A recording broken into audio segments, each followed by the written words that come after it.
तो जी बहुत सारे साधक ऐसे आते हैं जिनको 1 साल हो गया, 2 साल हो गया है। उनका प्रश्न ये रहता है कि अभी तक वो अनुभव चाहते 1 साल 2 साल, हम कह रहे हैं 1 मिनट में अनुभव हो जाए, लेकिन तुम्हारी स्थिति तो बने। अब तुम 2 4 माला इधर किए हो, इसके बाद विषय सेवन भी कर रहे हो, संसार के राग रंग का भी। तो आप क्या समझते हो, गंगा नहाया नाली में कूद गए तो आप पवित्र हो गए क्या? समझ रहे हो? एक बार गंगा नहाया, पवित्रता की सुरक्षा कीजिए। अपवित्रता ना होने पावे तो तुम्हें महसूस होने लगेगा मैं निष्पाप हो रहा हूं। लेकिन गंगा भी नहाते हैं और गंदी नाली में भी कूदते हैं, फिर क्या अनुभव होगा? 1 साल क्या तन्मयता पूर्वक भजन किया? हम 1 मिनट की बात कर रहे हैं, 1 साल तो बहुत होता है। 1 मिनट सर्वतो भावेन, परमात्म चिंतन में डूब जा, 1 मिनट में आनंद मिलने लगेगा। लेकिन 1 मिनट तो मन को संभाल नहीं सकते। ईमानदारी से देखो, 1 मिनट लक्ष्य में मन को नहीं लगा सकते, 1 मिनट देह का विस्मरण जागते हुए नहीं कर सकते, और कह रहे हो 1 साल से भगवत। महाराज जी सीधा आते हैं लीला दर्शन नहीं हो रहा। लीला दर्शन भगवदार, हाँ ये सब प्रार्थना जो मनाया सो इंद्रियों का विलास चल रहा है, लीला दर्शन। शांति अभ्यर्थ कालत्वम विरक्तिर्मान शून्यता सा बंदा समुत्कंठा नाम गाने सदा रुचि आसक्तिस्तद गुणाख्याने प्रीतिस्तद वसति स्थले। अभी लीला में प्रवेश हो जाएगा। शांति, तुम्हें थप्पड़ मारे, कोई गाली दे, तुम्हारा अपमान करे, तिरस्कार करे, अंदर कोई हलचल नहीं, और उसका मंगल करत जे अनुसहन निंदक तीनों पे अनुग्रह क्यों। भगवान करुणा में तुम्हारी कुछ सद्बुद्धि दे, तुम स्वस्थ रहो, कभी तुम्हारा मंगल ना हो। लीला दर्शन के लिए योग्यता शांति, बिल्कुल किसी भी तरह की कोई हलचल नहीं। जैसे अपनी जबान से, जबान जो है दांतों से कट गई, किसको हम साप दें, किसको हम पीटे है? ऐसे ही जब कोई हमें पीटे, हमें गाली दे, हमें अपमान करे, और हमारे अंदर ऐसे ही निर्दोष दृष्टि बनी रहे, वो पहला लक्षण शांति। अव्यर्थ कालत्वम, 1 सेकंड भी कभी अपने इष्ट गुरु से विमुख नहीं, हर समय तैल धारावत भगवत चिंतन चल रहा है। अव्यर्थ कालत्वम विरक्ति, संपूर्ण भोगों से वैराग्य। वैराग्य भोगों की उपस्थिति में भी भोगों की इच्छा ना होना, उसे वैराग्य कहते हैं। भोगों की इच्छा होना पर भोगों का त्याग करना परमार्थ के लिए, उसे त्याग कहते हैं। भोग ही नहीं है, भगवत स्वरूप है, ये उपरति। भोगों की उपस्थिति में भी भोगने की इच्छा ना होना, उसे वैराग्य कहते हैं। विरक्ति है मान शून्यता, किसी भी तरह के कोई मान सम्मान की गंध भी हृदय में न रह जाए। मान शून्य आशा बंदा, दृढ़ आशा मुझे भगवान की प्राप्ति होगी। समुत्कंठा नाम गाने सदा रुचि, उत्साह पूर्वक निरंतर नाम गुण कीर्तन लीला गायन लीला चिंतन का अभ्यास किया जा रहा है। समुत्कंठा नाम गाने सदा आसक्ति तद गुणाख्याने, अपने आराध्य देव की चर्चा करने में आसक्ति हो, और प्रीति तदवस्थित स्थले, जहां हमारे गुरुदेव, जहां हमारे आचार्य, जहां हमारे इष्ट विराजमान है, उनकी जो लीला भूमि, उसमें परम प्रीति हो। अभी ये लक्षण आ जाए, लीला चिंतन में आने लगेंगे। पर अभी एक गाली दे तो बर्दाश्त नहीं होगी, थोड़ा सा भी हानि हो जाए, अनुकूलता को भगवत कृपा मानने वाले, प्रतिकूलता को भगवान के प्रति नास्तिकता का भाव लाने वाले, ये लीला प्रवेश, ये अनुभव ऐसे तो होता तो बड़े बड़े महात्मा जन जो आजीवन भगवत आराधना करते हैं, तो साल 6 महीना में सब हो जाता। ऐसा नहीं हो सकता, हम कह रहे 1 मिनट में हो सकता है, पर वो तन्मयता तो आवे। जन्म जन्मांतरों से बिगड़ेल मन जो विषयों में जा रहा है, उसको समेट पाओ, एक जन्म में भगवत प्राप्ति कर लो, बहुत बड़ी बात है। उसको समेट तो लो। अगर कहा जाए कि जैसे ध्रुव जी ने 6 महीने में कर ली, तो पूर्व में कौन सी साधना की आपको पता है? कितना समेट चुके आपको पता है? प्रहलाद जी कितना कृपा पात्र है, समेट चुके पता है? तो हम किसी की अवस्था या वर्ष में नहीं देखते, स्थिति देखते हैं। आप कितना समेट गए, आप कितना अपने स्वरूप में आ गए हैं, कितना देह भाव से रहित है, तभी तो इसका लाभ होता है। महाराज जी फिर तो ये बहुत कठिन लग रहा है महाराज जी। हाँ कठिन, अपने तैर कर जाने में कठिन, गुरु कृपा में कुछ नहीं। मोक्ष मूलम गुरु कृपा, समझ रहे हो? गोदी में लेके पहाड़ चढ़ने का जिसको अभ्यास है, उसको लेके चढ़ जाएगा, तो जो गोदी में उसको क्या परिश्रम। इसीलिए तो गुरु कृपा कहा गया है। ध्यान मूलम गुरु मूर्ति, पूजा मूलम गुरु पदम, मंत्र मूलम गुरु वाक्य, मोक्ष मूलम गुरु कृपा। बस गुरुदेव की आज्ञा में चल ले तो हम नहीं चढ़ सकते, लेकिन गुरुदेव हमें चढ़ा देंगे। इसीलिए तो आए, वो स्वयं भगवान गुरुदेव रूप में आए हैं हमें परम पद प्रदान करने के लिए। वही परम तत्व ही गुरुदेव रूप धारण करके आता है, हमको परम पद प्रदान। सोई जाने जिह देव जनाई, जानत तुम्हें तुम्हें हो जाए। तो अपने लिए तो कठिन है, लेकिन गुरुदेव के लिए कठिन नहीं, वो तो देने ही आए। इसीलिए गुरु परंपरा, आचार्य परंपरा बनी, उनके शरणागत होकर सच्ची कहते, जो बड़ी बड़ी साधनाओं से निर्विकारता का अनुभव नहीं होता, वो गुरु कृपा से सहज में हो जाता है। गुरु कृपा ही केवलम, उनकी कृपा कटाक्ष से निर्विकार स्थिति आने लगती है। गुरु साक्षात पर ब्रह्म, पर ऐसा भाव बिरले की होता है। गुरु तो लाखों बनाए, लेकिन गुरु के मानने वाले कोई बिरले होंगे। गुरु को मानने वाले लाखों मिलेंगे, लेकिन गुरु की मानने वाले, गुरु के वचन मानने वाले तो कोई बिरले होंगे। समझ पाए? तो गुरु के अंग संग रहने से ही कृपा अनुभव आती है, जैसे कोई पहाड़ नहीं, से गुरु कृपा- के वचन का पालन करने से। अंग संग सेवी होने पर भी अगर आज्ञा का पालन नहीं करता तो बिल्कुल वो, उसको ना ब्रह्म बोध होगा ना भगवत प्रेम होगा। और गुरु की आज्ञा है कि लाखों कोस दूर रहो और हमारी आज्ञा पे चलो, वो वही हो जाएगा। अगर अंग सेवी है और आज्ञा का पालन करता है तो क्या कहना है। वो अंग सेवी है और आज्ञा का पालन नहीं करता है तो निश्चित समझो वो प्रॉपर्टी का अधिकारी बन सकता है, लेकिन अंदर की गुरु की संपत्ति का नहीं। वो तभी अधिकारी होगा जब गुरु के वचनों के अनुसार चलेगा। लेकिन गुरु की आंतरिक संपत्ति का अधिकारी लूट ले जाएगा दूसरा, जो उनकी आज्ञा पे चल रहा है, उनको अपना परब्रह्म मानता है। वो कहीं भी हो, गृहस्थ हो, विरक्त हो, कहीं भी हो, वो बाजी मार देगा। वो नजदीक लेते रहते हुए भी नहीं ले पाएगा और दूर रहते हुए ले जाएगा। क्योंकि गुरु के वचनों का पालन करना ही सबसे बड़ी सेवा है। आज्ञा सम न सुसाहिब सेवा। जो गुरु की आज्ञा का पालन करता है वही सेवक है। जो गुरु के शरीर की सेवा करता है, आज्ञा का उल्लंघन करता है, वो अनाधिकारी है। वो गुरु की वस्तु को प्राप्त नहीं कर सकता। गुरु की अंग सेवा उनकी इच्छा के अनुसार हो रही, उनकी आज्ञा का पालन हो रहा है तो सजयति सजयति, वो संपूर्ण त्रिभुवन पर विजय प्राप्त कर लेगा। तो गुरु की अंग सेवा नहीं है, लाखों शिष्य होते हैं तो नहीं है, लेकिन उनकी आज्ञा का पालन है तो वही वस्तु उसको प्राप्त हो जाएगी। अच्छा, अपने सारे दैनिक कार्यों को करते हुए, गृहस्थी के सारे कार्य करते हुए गुरु आज्ञा में चल रहा है तो गुरु कृपा पात्र को बोध हो जाएगा। संतोष गुप्ता जी दिल्ली से। राधे राधे महाराज जी, आपके चरणों में कोटि कोटि प्रणाम। महाराज जी, आपके सत्संग एवं जीवन के मार्गदर्शन ने मेरी जीवन के प्रति अवधारण ही बदल दी। लगता है कि अभी तक सिर्फ उद्देश्य विहीन जीवन जी रहा था। मेरा प्रश्न है कि महाराज जी, प्रेम, मोह और आसक्ति में क्या अंतर है? मोह होता है अज्ञान के कारण, आसक्ति होती है अज्ञान के कारण। और अज्ञान बैठा हुआ है अंतःकरण में, मन बुद्धि चित्त अहंकार, इसी में। जब ये साधना उपासना आराधना के द्वारा अज्ञान का नाश होता है तो बुद्धि शुद्ध निर्णय करती है।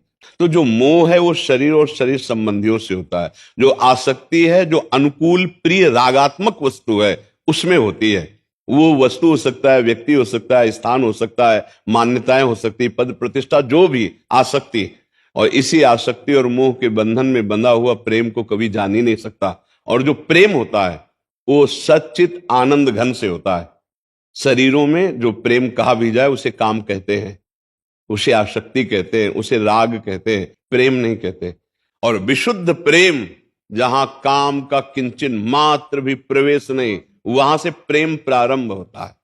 तो प्रेम और काम में बड़ा अंतर है। जैसे सूर्य और अंधकार, प्रेम भास्कर है और काम घोर अज्ञान अंधकार है।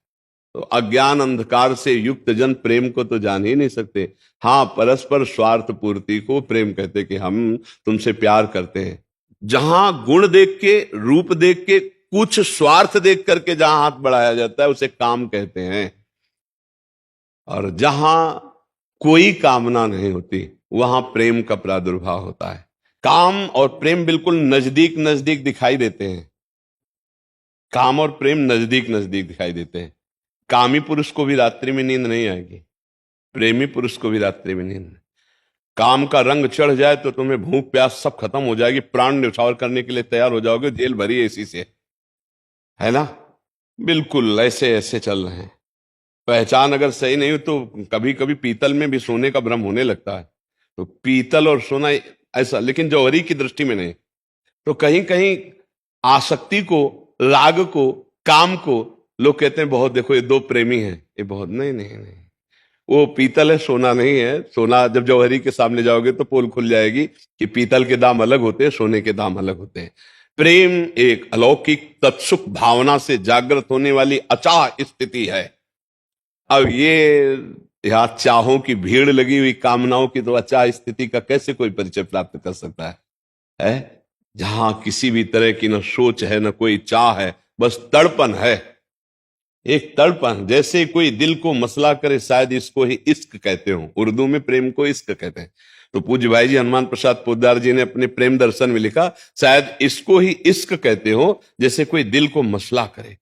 एक अद्भुत पीड़ा, कब मिलोगे प्रभु, कैसे मिलोगे? हाँ कृष्ण, आज की भी रात गई, आज का भी दिन गया, दरस बिन दुखन लागे नहीं।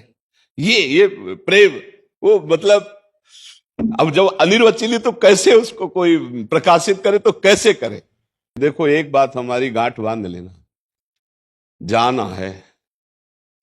इतनी प्रार्थना, ये थोड़ा कड़वी दवा है।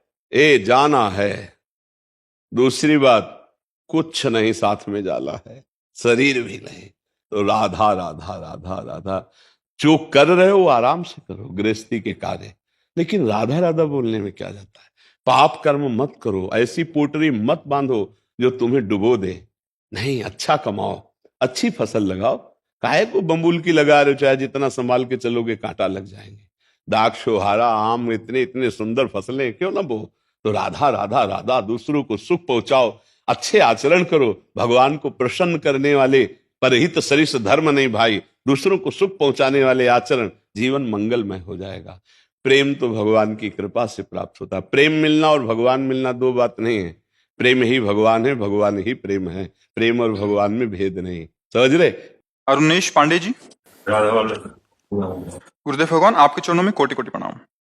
भगवान, मेरा प्रश्न यह है कि गृहस्थ जीवन में यदि शारीरिक अस्वस्थता, धन का अभाव एवं पारिवारिक उलझन तीनों एक साथ हों तो भगवत भजन और भगवत प्राप्ति कैसे संभव है? नाम से। क्या किसी को ऐसा भ्रम है कि धन से भगवत प्राप्ति होती है? क्या किसी को ऐसा भ्रम है कि पदार्थों से भगवत प्राप्ति होती है? भगवत प्राप्ति तो भगवान की चाह करने से होती है, और वो चाह प्रकट होती है नाम जप से। नाम जप के बिना भगवत प्राप्ति की चाह प्रकट नहीं होती। भगवान को कोई भोग चाहिए क्या? आज का सत्संग जो सुना हो तो उसमें था कि भगवान पूर्ण काम है, अचाह है, उनको कोई चाह नहीं है। भगवान के भक्त अचाह हो जाते हैं, जाए न चाही कबहू कुछ तुम संसाज सने। भी भगवान में चाह कैसे होती? अच्छा, धन से भगवान को कैसे प्राप्त किया जा सकता है? मुझे तो समझ में नहीं आया आज तक। क्योंकि सोने का एक पहाड़ है जिसमें 4 लाख योजन है। एक योजन का मतलब होता है 4 कोस। 4 लाख योजन का पहाड़ है एक सोने का। ऐसे भगवान को 10-20 किलो, 100 किलो, 500 किलो सोना दे दोगे तो भगवान मिल जाएंगे क्या? मेरी तो समझ में नहीं आता। हीरे जवाहरात यहाँ पृथ्वी में निकलते नहीं निकलते? कोयले की खानों में हीरा नहीं निकलते? बहुत सी ऐसी, जैसे पीली मिट्टी, लाल मिट्टी, ऐसे अष्ट धातुएं पृथ्वी में दबी हुई। यार, उनकी माया में इतनी सामग्री है, तो 100-200 किलो चांदी सोना देने से भगवान मिल जाए ऐसा तो नहीं। तो सब ये खरीद लेते, भगवान को नहीं खरीद लेते। भगवान इन्हीं के घर में बैठे रहते, बड़े बड़े लोगों के। गरीबों के आवाज तक कभी मिले तो मुझे लगता है गरीबों में कोई मिले। गरीब का मतलब जो दैन्य हो गया है और भगवान को अपना सर्वस्व मानता है। तो ये जो आपका प्रश्न कि धन ना होने पर, ये जो आपका प्रश्न सामग्री व्यवस्था ना होने पर, अब तीसरा शरीर आता है कि शरीर अस्वस्थ होने पर। तो राधा राधा बोलने में कोई परेशानी? जैसे शरीर अस्वस्थ होता तो दवा तो खाते ही हो। तो जासु नाम भव भेषज हरनि घोर त्रयशूल, जिसका नाम तीनों तापों का, दैहिक दैविक भौतिक तापों का नाश करता है, और जो भवरोग की अचूक औषधि है वो है भगवान का नाम। तो हम हरि हरि, राम राम, कृष्ण कृष्ण, राधा राधा रट रहे, और इसी से भगवत प्राप्ति हो जाती है। तो ऐसा संशय तो ना करे कि भगवान करोड़पतियों के, भगवान पहलवानों के जिनका शरीर स्वस्थ होने को भगवान, या भगवान सुविधाओं के, नहीं, ऐसा नहीं है। भगवान प्रेमियों के, जिसने भगवान से प्रेम किया वो कोई भी हो, भगवान उनको प्राप्त हो गए। प्रेम प्रकट होता है नाम से, भजन से प्रेम प्रकट होता है। भजन नसेनी प्रेम की, जितना भजन करोगे उतने भगवान से अपनापन होने लगेगा। बारी मथे घृत होए बर सिकता ते बरु तेल, बिनु हरि भजन न भवतरी या सिद्धांत अपेल। अब हरि भजन में कौन सा पैसा लगता है हमें बताओ? तो इसमें भी ये बात खत्म हो गई कि भगवत प्राप्ति बिना पैसे के हो सकती है, क्योंकि भगवत प्राप्ति का साधन और भगवत प्राप्ति, ये दोनों धन बल का त्याग करने से होती है। सुनेरी मैंने निर्बल के बल राम, अपबल तपबल और बाहुबल, चौथो बल है दाम। सूर किशोर कृपा ते सब बल हारे को हरिनाम। बढ़िया अवसर है, हारे हुए हो, ना तुम्हारे पास धन का गर्व है, ना शरीर का गर्व है, ना व्यवस्था का गर्व है, तो यही दरबार दिन को आदर रीति सदा चली आई। हे नाथ मुझे धम को स्वीकार करो, राधा राधा राधा, कृष्ण कृष्ण कृष्ण, भगवत प्राप्ति पक्का हो जाएगी। विश्वास करते हैं इस बात पर? कोई संशय? हाँ, राधा राधा। अंकुश जी, राधा वल्लभ श्री हरिवंश महाराज जी, आपके चरणों में कोटि कोटि प्रणाम। मैंने आपके पिछले सत्संग में सुना था कि अगर हमने किसी का 1 रुपया भी देना है तो अगले जन्म लेना निश्चित है। इसी बीच मैंने उन सब लोगों को याद कर पैसा देना आरंभ कर दिया और दिया भी। अब मेरा प्रश्न है कि जिन लोगों को हमें याद ना हो उनसे पैसा किस तरह, मतलब कि किसी से लिया और हम भूल गए हों तो? उसकी पूर्णता श्री भगवान की शरणागति में हो जाती है। हमारे जितने ऋण हैं, मातृ ऋण, पितृ ऋण, देव ऋण, ऋषि ऋण, जितने ऋण हैं सब ऋणों की पूर्ति हो जाती है सर्वलोक महेश्वर भगवान के चरणों का आश्रय लेने से, उनकी शरणागति से। जो हम जान रहे हैं, जो हमारी याद में है, हमारे पास व्यवस्था है, हम उससे प्रयास कर लेते हैं, और जो नहीं है तो स्वाभाविक सब ऋणों से मुक्ति भगवान की प्राप्ति में हो जाती है। 4 पुरुषार्थ हैं, धर्म, अर्थ, काम, मोक्ष। निवृत्ति मार्ग अलग है, प्रवृत्ति मार्ग, चूंकि आप प्रवृत्ति मार्ग में, इसलिए ऐसा। धर्म पूर्वक अर्थ कमाते हैं, परिवार की उसी अर्थ से सेवा करते हैं, जो समाज की सेवा में सौभाग्य कभी मिले तो वो सेवा करते हैं। निरंतर नाम का स्मरण आपको स्वरूप बोध कराएगा। जैसे जैसे हृदय पवित्र होता जाएगा तैसे तैसे ये स्थूल शरीर है ना, फिर सूक्ष्म शरीर है जो अंतःकरण ज्ञान इंद्रियों से, फिर कारण शरीर है जो स्वभाव है। इन तीनों शरीर से परे अपना स्वरूप है।